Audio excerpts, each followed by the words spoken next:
나 말고 누구? 홍준표 시장인데 자신감인가요? 나 말고 없다란 뜻일까요? 오늘 언론 인터뷰 내용이 하나 공개된 내용이 있는데 좀 주목을 끌었던 대목들이 좀 몇 가지 있어요. 우선 첫 번째 보겠습니다. 이건데요. 오세훈 시장, 한동훈 전 대표 탄핵 찬성 뭐 이런 질문이 나왔어요. 찬성인데 어떻게 생각하세요? 그러니까 이런 얘기를 해요.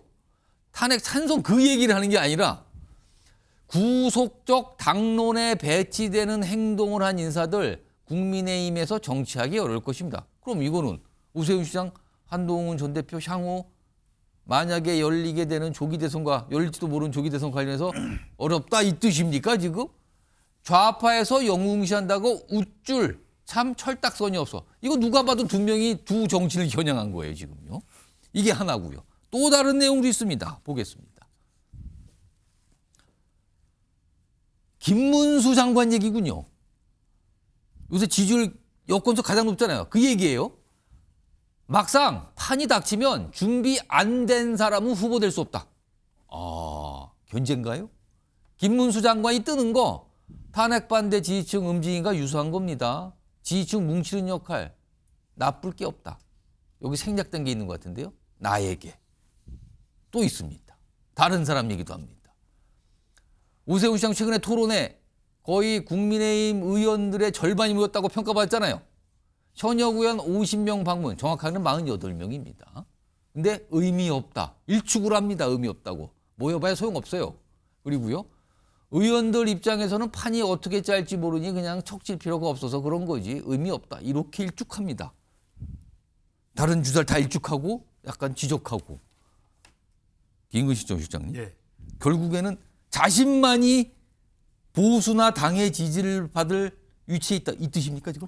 홍준표 시장다운 이야기죠. 아, 답다고 생각하십니까? 그렇습니다. 홍준표 시장은 워낙 직설적인 화법을 쓰고 오. 그리고 남들보다 항상 자신감에 이제 충만해 있는 분 아니겠어요? 그렇기 예. 때문에 이제 단독 그 인터뷰를 하니까 당연히 저런 질문들은 예상을 했을 것이고 각각의 예상되는 우리 국민의힘의 대선 후보군들과 차별화를 아마 시키기 위해서 차이점들을 설명을 한 것 같은데요. 지금 우리 당의 후보에서 뭐 여러 후보들이 거론이 됩니다만 가장 대표적으로는 저렇게 네 분이 지금 거론이 되는 게 예. 유력한 후보 아니겠습니까? 두 분으로 나뉘죠. 그러니까 개헌 반대 탄핵 찬성으로 그룹핑이 되면 오세훈 한동훈 후보가 있고 그다음에 개헌 옹호인지 모르겠습니다. 어쨌든 탄핵 반대. 그다음에 대통령 지지. 예. 이쪽으로 하면 이제 홍준표 김문수 예. 후보가 있는 거 아니겠습니까? 그렇다고 한다면 두 그룹핑에서는 제가 보건대는 홍준표 시장은 김문수 장관이 가장 껄끄러운 상대일 수 있습니다. 같은 그룹핑 안에 들어있는 사람인데. 근데 결국 아까 보니까 후보 안 돼요. 네, 안 된다고 뭐 지금 이야기를 하는데. 막상 판 열리면 안 돼요. 이거거든요. 지금. 뭐 그럴 수도 있다고 봅니다. 왜냐하면 준비가 아직은 뭐 안 돼 있는 상황일 수 있기 때문에. 그러나 왜 그러면 똑같이 우리 보수 유권자들의 민심이라는 게 홍준표, 김문수 장관이 같은 그룹에 있는데 예. 홍준표 시장에 있었던 지지율이 대거 김문수 장관으로 옮겨갔을까요? 저는 그 부분은 홍준표 시장이 뼈저리게 되돌아봐야 될 대목이라고 생각합니다. 구태정치인의 모습이 강하고 오래돼 있고 예. 신선함이 없는 또 우리 강경 지지층들이 예. 있습니다. 이런 분들이 아마 김문수에게 새로운 기대를 갈 수 있다고 생각하고요. 또 하나는 이제 이쪽 그룹핑으로 되어 있는 탄핵 찬성과 개헌 예. 단호히 반대한 분들에 대해서 오세훈과 한동훈에 대해서 또 중도층까지 소구력이 있는 또 우리 당원들과 민심이 있거든요. 그렇게 보면 제가 보건대로는 홍준표 시장은 저렇게 본인이 제일 우수하다고 말씀하시는 게 홍준표다운 워딩이긴 합니다만 객관적으로 진행이 되면 오히려 홍준표 후보가 가장 약한 후보가 될 수도 있지 않을까 저는 개인적으로 생각해 봅니다. 이 방송 홍준표 시장께서 혹시 보신다면은 김근식 전 실장께 뭐 한마디 할 것 같기도 한데요. 지금. 평소에 뭐 사이가 좋은 건 아닙니다. 아, 그럼 더더군다나 한마디 할 수도 있겠네요. 알겠습니다. 김영주 교수님. 네. 오세훈, 한동훈, 김문수 세 인물 모두 다 지적을 했거든요. 그런데 네. 홍준표 시장 마음속에는 가장 경계하고 있는 대상은 혹시 누굴까요? 세 명 중에. 그래도 오세훈이 아닐까 싶어요. 아, 그래요? 예. 어떤 이유입니까? 그러니까 실제적으로 이제 이번 50명, 48명이라고 하는 것이 당에서 봤을 때 뭐 물론 홍 시장이 얘기한 그런 측면도 있어요. 뭐 아무 출판 기념회 40~50명씩 다 여기도 가고 저기도 가고 가는 것이죠. 뭐 척지기 싫으니까 가고 뭐 이런다는 거예요 지금. 라고 하지만 그 50명이라는 게 그냥 갔겠어요. 심지어는 윤 대통령 지지율이 높은 상황에서 윤 대통령과 일정한 거리를 두고 있는 오 시장이에요. 그렇습니다. 그럼에도 불구하고 48명이 갔다라고 하는 것은 예. 종합적인 점수에서 오세훈이 될 가능성이 많다라고 각각이 판단해서 갔다는 거죠. 오. 누가 오더에 내려서 갔다는 게 아니라 예. 일정한 대세를 가질 수 있다라는 부분, 그런 부분이 있고요. 물론 김문수 장관도 나름대로 자기와 어떤 지지층이 예. 겹친다라고 경쟁이 될 수 있지만 마음적으로는 자기가 김문수한테 진다고는 생각하지 않을 겁니다. 이제 그런 부분에 있어서 아마 조금 더 젊고 오. 또 한동훈이라고 하는 상대 후보들이 또 있었을 예. 때 후보들의 연령층이 좀 내려가는 흐름, 뭐 세대 교체 이런 흐름 속에서도 본인이 조금 그런 데 대한 부분 또 일찌감치 오세훈 시장은 마치 그 본인이 워딩 속에서 나쁜 얘기를 하지 않았습니다. 같이 가는 예. 그런 그런 측면에서 이미 처음부터 염두에 뒀는데 이제 처음부터 말이 안 된다고 하는 것은 본인 입으로 장이 섰는데 내가 안 나가는 그 말은 아까 말한 대로 구속적 당론과 배치되는 얘기예요. 구속적 당론이라고 따지고 보면 또 그러네요. 지금요. 구속적 당론이라고 하는 건 지금 얘기잖아. 조기 대선 얘기하는 사람은 다 구속적 그렇습니다. 당론에 여당 배치되는 내에서 사람이다. 공식적으로 그런 거 생각 안 합니다 했는데요. 지금. 근데 누가 제일 먼저 장이 섰다고 얘기했습니까? 장이 섰다는 것은 대통령이 탄핵된다는 걸 기정사실한 예. 가장 첫 번째 인물 아닙니까? 알겠습니다. 홍준표 시장 얘기 나오니까 또 이런 게 기억나네요. 홍준표 시장이 과거에 오세훈 서울시장 보고 자주 쓰는 표현이 미남.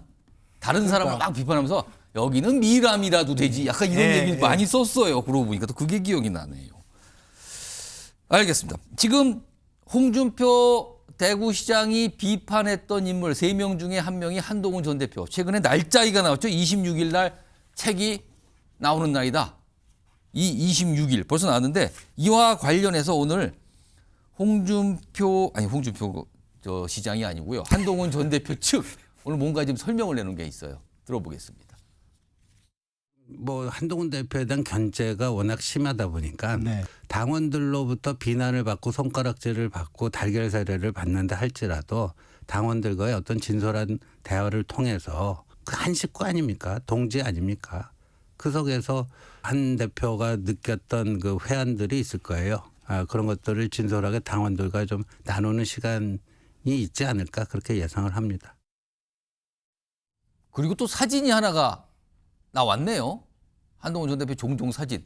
여기 어떤 식당인데 거기에서 일하시는 분들하고 이제 약간 인증샷 같은 걸 찍은 것 같거든요.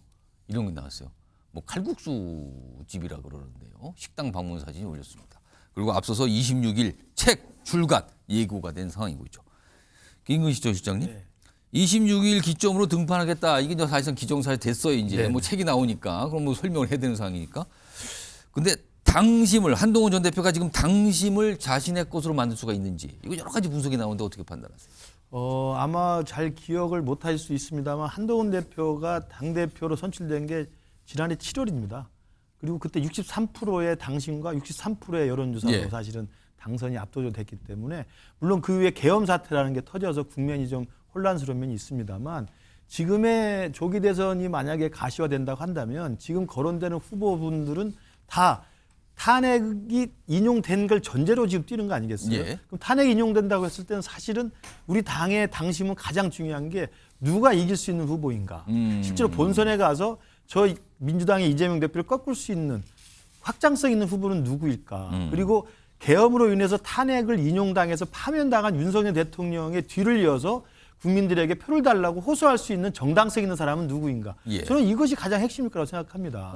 그러면서 본다면 한동훈 후보가 될지 안 될지는 모르겠으나 예. 우리 당의 대선 후보 경쟁에 한동훈도 있고 오세훈도 있고 또 김문수도 있고 예. 홍준표도 있는 이 생산적인 경쟁이 훨씬 더 민주당보다 시너지 효과가 클 수 있죠. 예. 그렇기 때문에 누구는 되고 누구는 안 된다. 이런 식의 갈라치기는 저는 해서는 안 된다고 보고요.